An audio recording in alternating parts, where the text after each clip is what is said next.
राकेश जी, एक और जो विषय है, एक मुद्दा है, वो बहुत चर्चा में रहता है और विवादित है।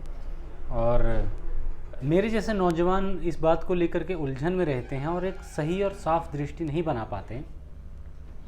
जो सावरकर को लेके बात रहती है, एक गुट बोलता है कि सावरकर ने माफ़ी मांग ली थी तो इसलिए सावरकर कमज़ोर हैं, और दूसरा गुट बोलता है, मैं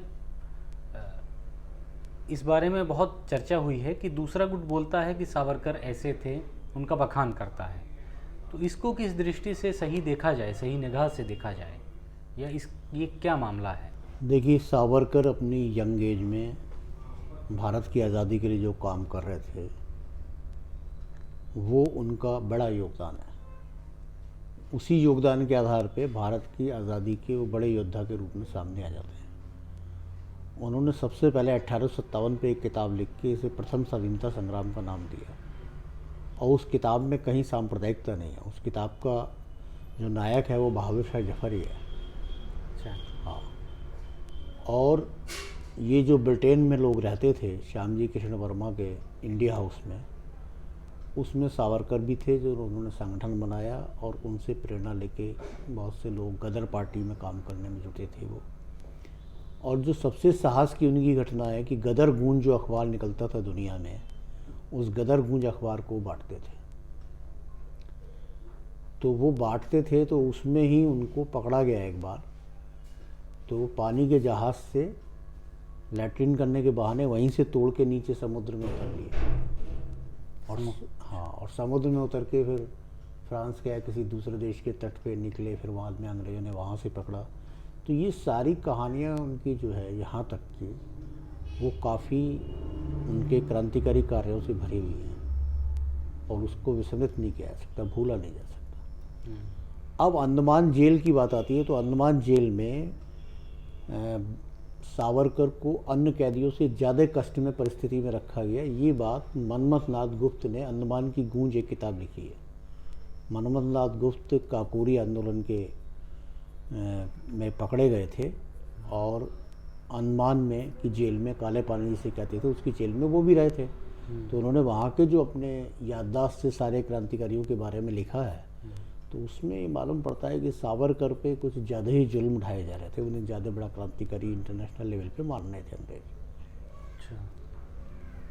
तो यहाँ तक तो सबको उसका स्वागत ही करना चाहिए। अब यहाँ के आगे की बात आती है, तो जहाँ तक मेरा सवाल है, मैं इसे कुछ ये नहीं मानता कि इसमें कोई बहादुरी या शौर्य प्रदर्शन की बात है कि वो माफ़ी मांग के बाहर आ गए या किस तरह से बाहर आ गए।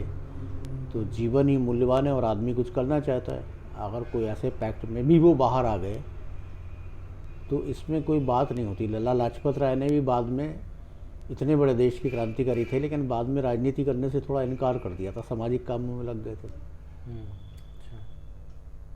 बहुत से लोग लग गए। अब महर्षि अरविंद हैं। महर्षि अरविंद बंग भंग के आंदोलन के बंगाल के लोगों के हीरो थे, लेकिन बाद में वो एक आश्रम बना के बैठ गए हैं। तो क्या सबको आरोपित कर देंगे कि वो आश्रम बना के बैठ गए, क्रांतिकारी आंदोलन से हट गए, तो ये बात हो गई? ये कोई बात नहीं है। ये एक ब्लैक एंड वाइट में चीज़ों को तय करने की बात है और इसका एक गलत तथ्य आता है। अब आती है बात ये कि द्विराष्ट्रवाद की।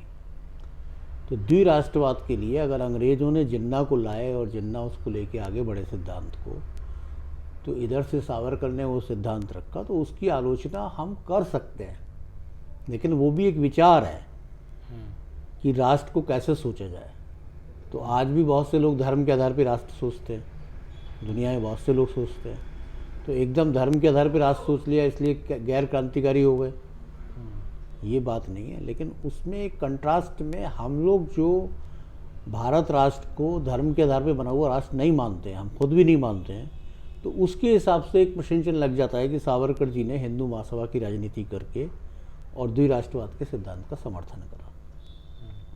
लेकिन जहाँ तक आरएसएस की बात है, तो सावरकर आरएसएस में तो शामिल नहीं हुए, ना सावरकर ने कभी आरएसएस की प्रशंसा करी, बल्कि आरएसएस के सामने एक क्राइसिस था कि उस पर लगातार ये आरोप लगते थे कि 1942 के आंदोलन में आरएसएस के जो बड़े बड़े नेता बने वो सब लोगों को पकड़वा रहे थे, मतलब अंग्रेज़ों के साथ थे आरएसएस। और आरएसएस पे ये भी क्वेश्चन मार्क लगता है कि उसका कोई भी नेता राष्ट्रीय आंदोलन के नायक के रूप में सामने नहीं आता है। तो एक तरह से हम समझें कि सावरकर पे डिबेट चला के हमने एक राष्ट्रीय आंदोलन के नायक को आरएसएस के हवाले कर दिया, है ना। इतना ही करा है हमने, जो बार बार शोर मचाया ज़्यादा लोगों ने, तो उससे क्या हुआ कि अब आरएसएस को एक नायक मिल गया जो राष्ट्रीय आंदोलन का है। दूसरा बात, गांधी जी के उसमें फंसाने की बात पे भी हम देखते हैं, नाथूराम गोडसे वहाँ पे रहा तो हिंदू महासभा को अगर देखेंगे बिरला मंदिर के पास तो सैकड़ों कमरे बने हुए हैं, तमाम लोग आके रहते हैं, और जो भी वहाँ रहते होंगे वो आरएसएस के हों या नहीं हों या जिसके भी हों, वो जो वहाँ पे रुकता है वो जब सबसे बड़ी शख्सियत वहाँ सावरकर थे तो उनके पास मिलने जा सकता है, उनसे हाथ मिला सकता है, उनके पाँव भी छू सकता है। इससे कोई बात प्रमाणित नहीं होती। इसलिए ये प्रमाणित नहीं होता कि गांधी जी की हत्या में सावरकर का कोई हाथ था। इससे कोई प्रमाणीकरण नहीं हुआ और ना कोई कोर्ट में प्रमाणीकरण हुआ कि उनका हाथ था। बल्कि उल्टा बात यह है कि गांधी के मरने के बाद सावरकर भी एक ऐसी शख्सियत थे जिसके आगे नेहरू और पटेल थोड़ा कम पड़ जाते थे। अच्छा। हाँ। तो गांधी के साथ साथ उस शख्सियत पे भी क्वेश्चन मार्क लगा के उसे हाशिए पे डालने की राजनीति हो गई, नहीं तो उनका नाम क्यों आता, है ना। इसलिए हमें कॉन्टेक्स्ट में समझना चाहिए। हम लोग क्या है कि एक डिबेट चला दी जाती है हिंदुस्तानी समाज में, भारतीय समाज में, और ब्लैक एंड वाइट में हम फटाफट वोट देने लगते हैं, ये ऐसा नहीं होता। हर व्यक्ति का जीवन है, जैसे मैंने बताया महर्षि अरविंद का जीवन है, तो एक सीमा तक वो क्रांतिकारी हैं, यंग हैं, लड़ रहे हैं, जेल जा रहे हैं, सब बातें हैं, लेकिन एक सीमा के बाद उन्होंने तय कर लिया कि अब अध्यात्म में जाऊंगा, हट गए वहाँ से, बंगाल से ही चले गए, पांडिचेरी में आश्रम बना लिया। तो अब उन्हें क्या पलायनवादी और गैर क्रांतिकारी कह के इस प्रचार का झंडा हम उठा लें? हाँ, तो किसी भी आदमी ने जो क्रांतिकारी कार्य किया है उसके आधार पर उसका मूल्यांकन होना चाहिए। लोग आते हैं, हट जाते हैं बहुत से लोग राजनीति से। तो इसलिए सावरकर का ऐसे मूल्यांकन नहीं हो सकता कि वो क्रांतिकारी थे या नहीं थे। वो क्रांतिकारी थे लंबे समय तक, उन्होंने कोई भारत के अहित का कार्य नहीं किया, उन्होंने कोई अंग्रेज़ों की गुलामी नहीं करी। एक विचारधारा जो भारत में द्विराष्ट्रवाद की फैलाई जा रही थी, जो आज भी फैलाई जा रही है, उसमें उन्होंने, जिन्ना ने भी समर्थन करा और उसके कंट्रास्ट में सावरकर ने भी उसका समर्थन करा। उस पर हम उसकी आलोचना कर सकते हैं।